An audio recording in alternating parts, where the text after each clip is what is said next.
This is British actor Letitia Wright, best known for her role as Shuri in the Black Panther universe, playing the younger sister of T'Challa and Wakanda's tech expert. And she had to step up as the lead to become the new Black Panther after the passing of Chadwick Boseman. And although she has received critical acclaim for this role, did you know that she was not the first choice for Shuri? Also receiving strong consideration for this role were Dominique Thorne, who actually wound up playing Ironheart, aka Riri Williams, and Amanda Stenberg, who first got famous for playing Rue in the Hunger Games. Welcome back to Comic Power. This is your host, Comic Killer 72. In today's quick flip, we're going to ask, was Letitia Wright the right actress to pick for Shuri?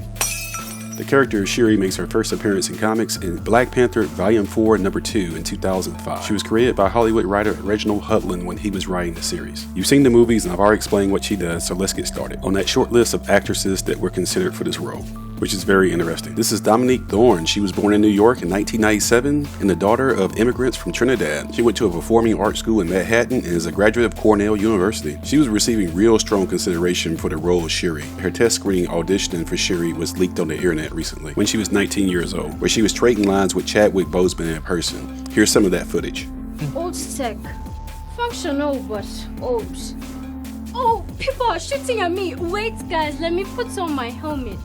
You may recognize that dialogue. It actually made it into the movie, where Shuri advises T'Challa to stop using the old Black Panther suit and upgrade to the new nanotechnology, and we'll compare the audition footage to the real footage later in this video. And although Dominique didn't get the role for Shuri, she did land on her feet very well, getting a small role in the film If Beale Street Could Talk in 2018, which won an Oscar, and Regina King as Best Supporting Actress. Also appeared in that film is Teyonah Parris, who is now Monica Rambeau in the MCU, and Kiki Layne, who is my fan pick to play Storm in the future when they cast that role. She also had a supporting role in Judas and the Black Messiah in 2021, which was directed by Ryan Coogler, who's the director of the Black Panther universe in the first place. And Daniel Kaluuya, who played W'Kabi in the Black Panther universe, won an Oscar for Best Supporting Actress in this role. So the Marvel casting director said they remembered the strong audition from Dominique for Shuri. Her other two roles kept her closely connected to the MCU. So when it was time to cast the Riri Williams role, she was the first and only actress that they called for it. No Hollywood nepotism, just talent. The other actress on the short list was Amanda Stenberg. As I mentioned before, she first got famous for her heart-wrenching performance as Rue in the Hunger Games. And I got a little choked up when her character died. Don't judge me. And there's some controversy involving her being on the short list to play Shuri, because she states publicly that she withdrew herself from consideration for this role. Like, thanks but no thanks, but I'm stepping aside. I'm not going to be in this race.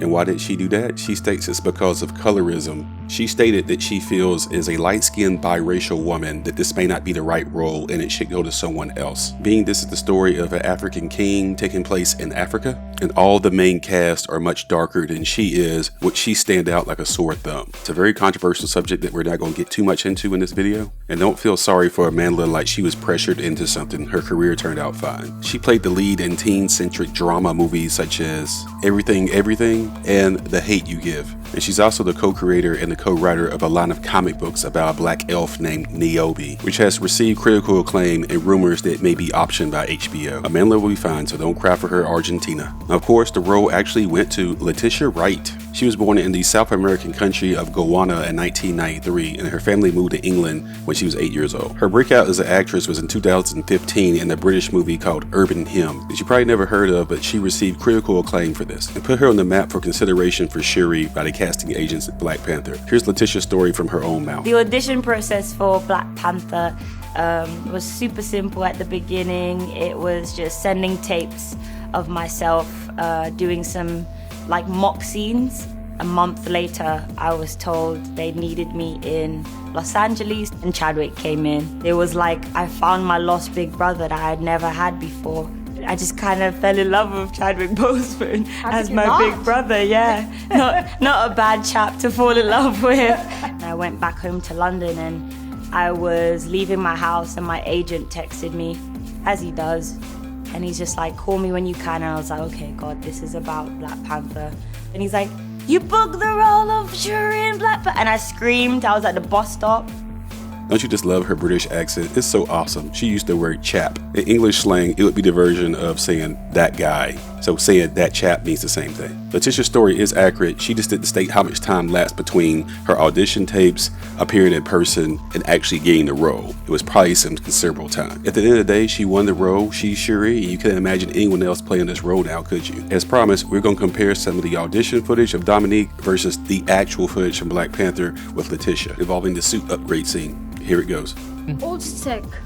Functional, but old. Oh, people are shooting at me. Wait, guys, let me put on my helmet. Old tech, functional but old. Hey, people are shooting at me. Wait, let me put on my helmet.